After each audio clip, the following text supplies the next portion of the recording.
Nah, jadi saya ingin sampaikan bahwa ketika Allah menurunkan Al-Quran, maka disebut dengan hudan. Masih ingat kembali ke awal? Apa itu hudan? Semua pedoman kehidupan kita. Semua solusi hidup kita di situ. Semua persoalan tentang hidup kita diterangkan di situ. Kamu kalau lahir kondisinya akan begini. Bahkan di rahim ibu kamu akan begini. Kalau lahir kamu butuh ASI. Berikan ASI ya sampai masa kesekian kalau sempurna. Kalau kamu belajar akan mengalami kondisi begini. Caranya begini. Kalau pengen cepat paham seperti ini. Kalau kamu belajar iman meningkat seperti ini.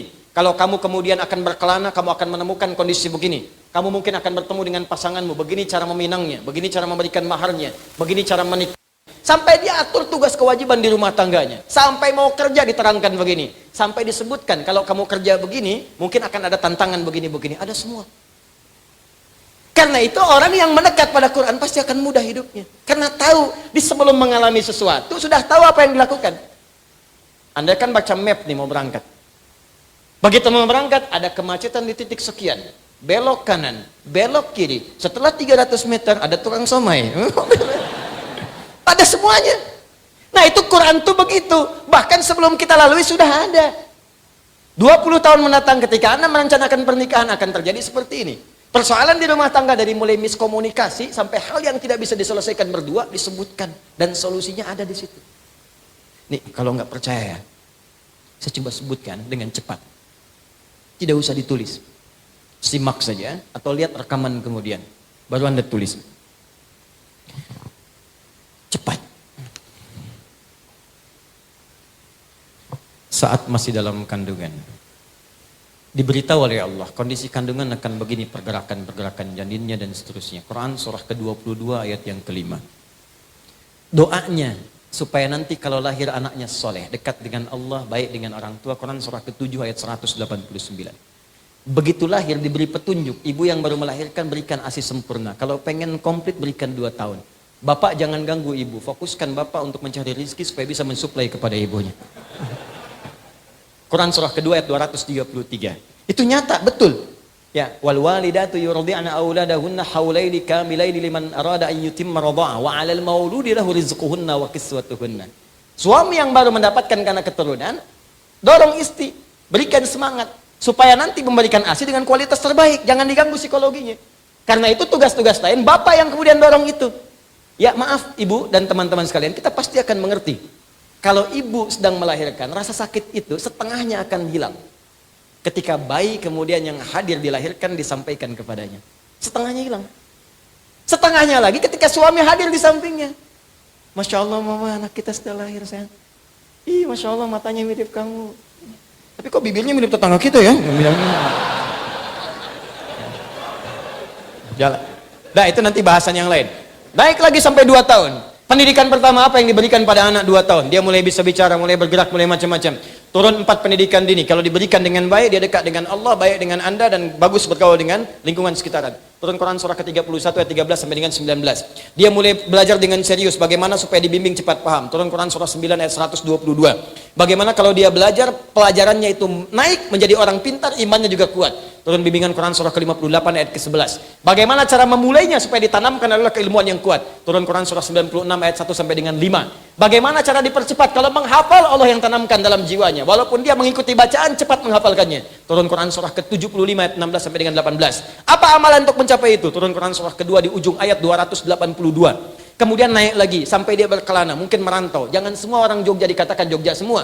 Ada yang dari Jawa, Sumatera, Kalimantan, mungkin ke sini. Tapi Allah berikan bimbingan. Engkau akan bertemu mungkin dengan suku yang beda, komunitas yang tidak sama. Tapi dalam keadaan itu pun bergaul dengan cara yang takwa. Ada bimbingan di Quran surah ke-49 ayat ke-13. Mungkin engkau pun menemukan jodohmu di situ. Maka ketika engkau bertemu dengannya, jangan terjebak dalam perbuatan yang dilarang. Ya, hati-hati, jangan dekati zina, jangan dekati yang buruk-buruk. Tapi kalau mau, cepat lamar. Makanya saya sering katakan, para akhwat yang belum menikah, jangan percaya kalau ada laki-laki mengatakan, sayang, antar yuk pakai beca. Aku bonceng yuk pakai motor. Jawab dengan kalimat yang indah, aku tidak perlu motormu. Yang aku perlukan, tuliskan namaku di buku nikah kita. Catat. Bikin status. Aku tak peduli dengan motornya, yang aku impikan BPKB-nya. Oh, bisa aja. Apa itu BPKB? Buku pernikahan kita berdua. Langsung direkam sana. Tuh Bu, suaminya ngerekam Bu. Masuk. Maka berikan maharnya yang terbaik. Turun Quran surah keempat, ayat yang keempat. Langsungkan pernikahan, jangan lama-lama. Quran surah 30, ayat ke-21. Bahkan saat menikah pun ada training khusus. Training Quraninya, ini pendidikannya. Nanti kalau menikah, suami kewajibannya begini, istri begini. Quran surah 4, ayat 34. Kalau ada persoalan komunikasi sampai hal yang tak bisa dipecahkan, cari orang bijak untuk berkonsultasi. Quran surah 4, ayat 34 sampai 35. Suami mulai bertugas mencari nafkah, bagaimana caranya? Turun Quran surah kedua ayat 168 yang standar. Kalau pengen cepat naik Quran surah kedua ayat 172. Ingin cepat lagi belum datang, keberkahan sudah dibuka. Turun Quran surah ke-7 ayat 96. Apa Anda kira bekerja tidak ada tantangan? Mungkin banyak tantangan. Kadang-kadang ada yang menyingkirkan, ingin menyungkurkan. Kata Allah itu biasa dalam kehidupan. Maka lakukan amalan ini, maka Anda akan dilindungi. Quran surah 17 ayat 79 sampai 81. Kalau ada yang sampai mengancam, lakukan zikir Nabi Yunus alaihissalam. Quran surah ke-21 ayat 87 sampai dengan 88. Anda bekerja tapi istri merawat anak-anak di rumah juga belum tentu mudah. Ada yang kadang-kadang teriak, ada yang berkata, amalannya lakukan Quran surah ke-17 ayat 23 sampai dengan 27. Setelah itu kadang-kadang Anda capek lah. Zikir Nabi Ibrahim Quran surah ke-26 ayat ke-80. Kalau Anda sakit, kata dokter, ini nggak ada obatnya. Ini mustahil. Kata Allah, separah apapun kalau Anda lakukan zikirnya Nabi Ayub, aku akan sembuhkan seperti aku sembuhkan Ayub. Turun Quran surah ke-21 ayat 83 sampai dengan 84. Anda sudah berumah tangga, belum ada tanda-tanda keturunan. Kata Allah, lakukan amalan Nabi Zakaria. Bahkan beliau sudah sepuh, rambut memutih, fisik sudah letih, istri divonis medis, monopus dan mandul. Tapi kalau engkau kerjakan amalannya, aku anugerahkan keturunan untukmu. Amalannya dari Quran surah ketiga ayat 38 sampai doanya di Quran surah 19 ayat 2 sampai dengan ayat ke-15-nya, sampai dijamin keselamatan dunia, alam kubur sampai dengan akhiratnya. Anda bergerak lagi, bisnis makin maju, maka bersyukurlah kepada Allah. Turun Quran surah ke-14 ayat yang ke-7. Cobaan-cobaan tantangan mulai hebat, petakan tantangannya, rumuskan. Mulai Quran surah kedua ayat 214. Rinciannya di Quran surah kedua ayat 155 sampai dengan 157. Penyelesaiannya di Quran surah ketiga ayat 142. Kemudian jalani dengan sabar semua itu sampai Anda mencapai kematangan. Kalau atas usia 40 tahun sudah sukses, orang tua masih ada, maka sertakan kesuksesan Anda dengan membawa orang tua di dalamnya.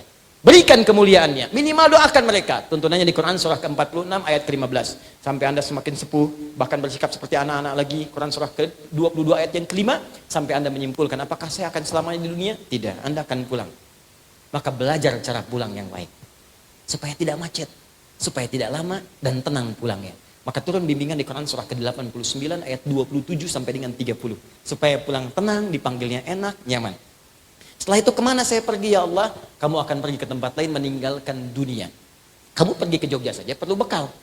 Kamu pergi ke Eropa perlu bekal. Sekarang kamu akan meninggalkan dunia, ya pasti kamu perlu bekal. Maka pelajari bekal apa yang layak untuk ke tempat kamu berikutnya. Namanya barzah, namanya kubur. Bekalnya amal saleh. Kalau kamu siapkan dengan baik, aku berikan keterangan seperti ini. Maka diberikanlah keterangan Quran surah ketiga ayat 169 sampai 172. Tapi kalau kamu sembarangan jauh dariku, nggak pernah cari bekal, maka aku berikan hal yang sama seperti yang aku berikan kepada Fir'aun. Quran surah ke-40 ayat ke-45 sampai dengan 46-nya. Setelah itu kemana ya Allah terjadi kiamat? Quran surah ke-75 semua satu surah sekalian tentang kiamat. Setelah itu kemana ya Allah pilih? Ada pilihan untuk ke surga. Surga aku bagi kepada 4 bagian secara umum. Ada yang sesurga dengan semua para nabi, tetangganya nabi semua. Masya Allah, para rasul semua, dari Nabi Muhammad sampai Nabi Adam alaihissalam. Setelah itu ada orang-orang soleh, ada syuhada, ada siddiqin. Amalannya di Quran surah keempat ayat 69. Ada surga yang kedua di taman surga, keindahannya tak terlukiskan, yang berikan langsung Allah. Quran surah 51 ayat 15 sampai dengan 23. Yang ketiga levelnya, kelas yang indah, rumahnya luas seluas langit dan bumi. Amalannya di Quran surah ketiga ayat 133 sampai 134. Ya Allah, aku sih nggak apa-apa, yang penting ke surga. Gak apa-apa ya Allah, yang penting surga. Ya kalau begitu turunkan Quran surah kedua ayat 25. Jamin semuanya. Tapi kalau kamu gak siap-siap seperti itu, ada tempat yang kedua namanya neraka. Neraka aku siapkan yang paling ringannya, ditarik oleh malaikat maut, ubun-ubunnya ditarik. Dia tidak punya rasa humor, gak ada seleranya. Neraka yuk, gak ada. Syidadun, ghilazun syidadun, bengis kejam, tarik ubun-ubun, dicelupkan seperti bikin teh celup. Celup, angkat, celup, angkat, celup, angkat. Bahasa Arabnya nusli, innal ladzina kafaru bi ayatina sawfa nuslihim nara. Kami celupkan, angkat, celupkan, angkat. Sekali dicelupkan perbedaannya 1000 tahun. Satu harinya 1000 tahun, satu detiknya 48 hari. Celup, badalnahum juludan ghairaha liyadzuqul adzab. Angkat, kami ganti kulit yang baru supaya merasakan azab yang tidak sama dengan yang sebelumnya. Naik, angkat, turun, angkat, turun, angkat. Itu yang paling ringan. Yang paling dalamnya neraka jahanam disediakan untuk orang munafik dan orang-orang kafir. Di Quran surah keempat ayat 140 paling kiri sebelah bawah. Kalau yang nggak ke surga, belum ke surga, nggak ke neraka, 50-50. Tempatnya di mana ya Allah? Aku turunkan surah yang ketujuh namanya Al-A'raf ayat 45 sampai 47. Dia akan ada di pertengahan antara surga dengan neraka. Dia melihat semua penduduk surga tapi ketakutan mendengar jeritan ahli neraka. Lihat bahasa Qurannya. Melihat orang surga pengen ke surga, ketakutan mendengar. Jadi nggak bisa ngintip ke neraka. Lihat bahasa Qurannya. Anda keluar dari masjid ini jam 2:30 malam. Begitu keluar, di atas pohon ada suara. Ngintip nggak? Apa? Pasti Anda lari. Jadi di dunia aja begitu sudah ketakutan, apalagi jeritan tiap waktu. Nggak berani ngintip, berharap pengen ke surga. Maka dengan rahmatku, aku ambil dia, aku tempatkan dia di surga. Setelah proses hisab selesai seluruhnya, 1 harinya 1000 tahun. Ada semua. Tunjukkan pada saya mana yang nggak ada di Quran.